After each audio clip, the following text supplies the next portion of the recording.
Rússia e Ucrânia, os riscos de uma guerra nuclear. O conflito no leste europeu está longe de acabar. Os sinais claros disso são os altos investimentos dos Estados Unidos em armas e equipamentos de destruição, o apoio financeiro de 1,4 bilhão de dólares do FMI, que será revertido em grande parte em armas pelos ucranianos, e a recusa do presidente Joe Biden em se sentar à mesa de negociações cara a cara com Vladimir Putin, ou seja, tomar a frente de Zelensky e pôr um ponto final. Em 27 de fevereiro, o presidente russo Vladimir Putin ordenou que as forças nucleares da Rússia passassem para um estado mais alto de alerta de um regime especial de dever de combate, escalando uma situação ainda mais perigosa. Ao escolher o caminho da destruição em vez da diplomacia, o Ocidente e Putin deixaram como desfecho um violento ataque militar que ameaça milhões de civis inocentes, tanto na vizinha ucraniana quanto em solo russo, com as enormes sanções econômicas sobre a nação, que poderá resultar em fome, fúria e fogo aniquilador, caso os sistemas financeiros chinês e russo não deem certos. É importante destacar que a retaliação por parte de Putin também acentuou as tensões entre a Rússia e os Estados-membros da Organização do Tratado do Atlântico Norte, a OTAN, que estavam armados até os dentes no quintal da Rússia. Aumentou o risco de conflito em outras partes do continente europeu e descarrilou o progresso passado e potencial futuro na não proliferação nuclear e no desarmamento, possivelmente nos próximos anos. A ordem de Putin de colocar as forças nucleares da Rússia em alerta máximo não é uma surpresa completa, dados seus ultimatos anteriores contra qualquer nação que tentasse detê-lo. Mas claramente inserir armas nucleares na equação de guerra atual ou operação militar especial, como Putin gosta de mencionar, neste momento é extremamente perigoso. É essencial que o presidente Biden, juntamente com os líderes da OTAN, ajam com extrema contenção e não respondam da mesma moeda. É preciso dialogar com os russos e não esperar para um desfecho pior.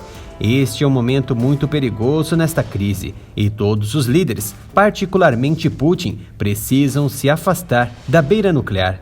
Ao justificar suas ações, Putin apontou queixas de longa data, como a expansão da OTAN para o leste e a alegação de que Kiev tem planos de construir armas nucleares ou obtê-las dos americanos. Uma verdade que possui provas veio a partir de um político do parlamento ucraniano, anos atrás, que debateu essa questão.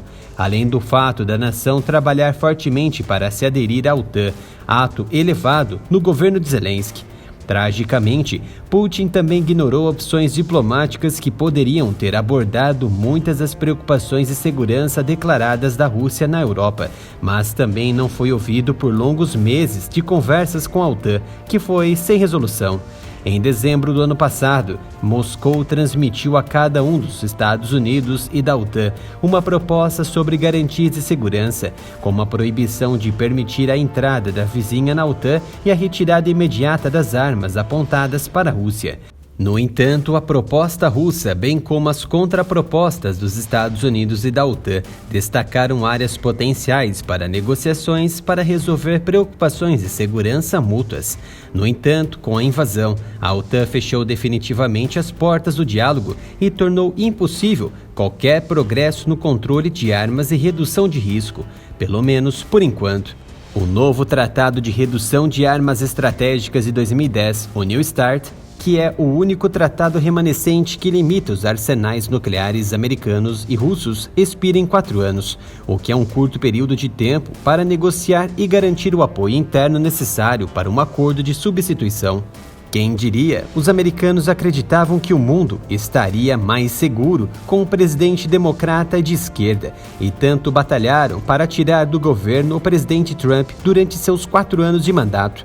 Agora podem levar à extinção do planeta.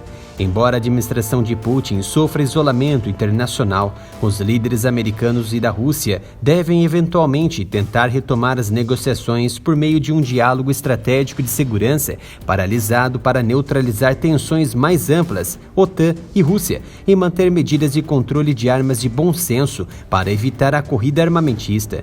De acordo com a Arms Control, a declaração de Putin provavelmente foi projetada para reforçar seus ultimatos anteriores, que foram claramente projetadas para tentar evitar qualquer interferência militar em pé na vizinha, um estado de armas não nucleares. A declaração de Putin não é contra sua vizinha, mas sim contra as nações que ameaçam sua nação há anos.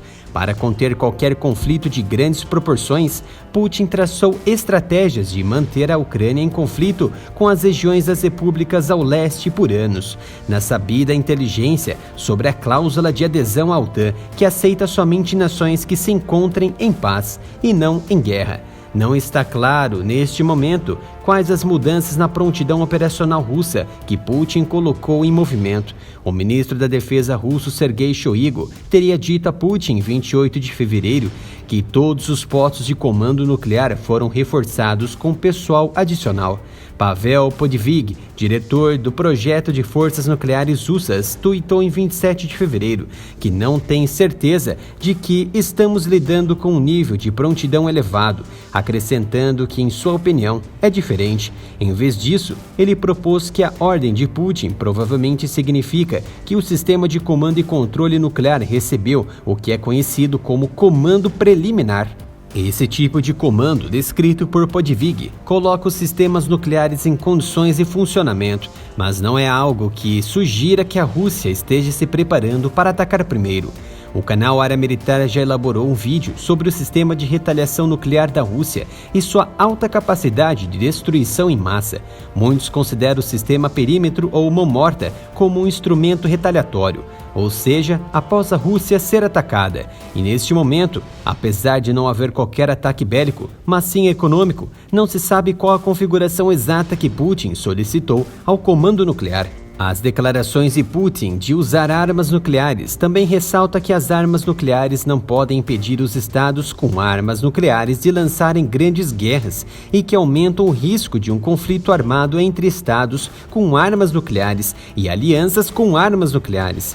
Em vez de aumentar a segurança do mundo, o Ocidente e Rússia aumentam o perigo de guerra por meio da promoção da possibilidade de erro de cálculo e escalada deliberada ou inadvertida, já que os ânimos estariam à flor da pele. No caso do conflito em andamento, Putin está essencialmente usando a possibilidade de armas de alta destruição, sem especificar as demandas para isso e quais usariam, como cobertura para seu avanço massivo contra a vizinha e estabelecer seus objetivos. Autoridades-chave dos americanos compartilham a visão de que as armas nucleares podem fornecer cobertura para a projeção de força militar convencional. O almirante Charles Richard, chefe do Comando Estratégico Americano, disse em comentários publicados em fevereiro de 2021 que devemos reconhecer a natureza fundamental das forças nucleares estratégicas de nossa nação, pois elas criam um espaço de manobra para projetarmos estrategicamente o poder militar convencional. Os líderes da então Rússia e dos Estados Unidos nunca haviam cogitado a possibilidade de usar meios nucleares contra qualquer nação desde o fim da Guerra Fria. No entanto, durante a Guerra Fria, entre 48 e 61, bem como o período entre a crise dos mísseis cubanos de 62 e meados da década de 70, houve inúmeras ameaças e alertas nucleares destinados a mudar o comportamento dos adversários. Em 9 de outubro de 69, Nixon instruiu o Pentágono a colocar as forças nucleares e outras forças militares americanas em todo o mundo em alerta e fazê-lo secretamente.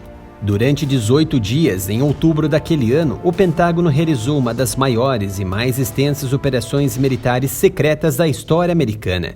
Forças de bombardeiros táticos estratégicos e submarinos armados com mísseis polares entraram em alerta. Este tipo de prontidão de chefes conjuntos culminou em um voo de bombardeiros B-52 com armas nucleares sobre o norte do Alasca.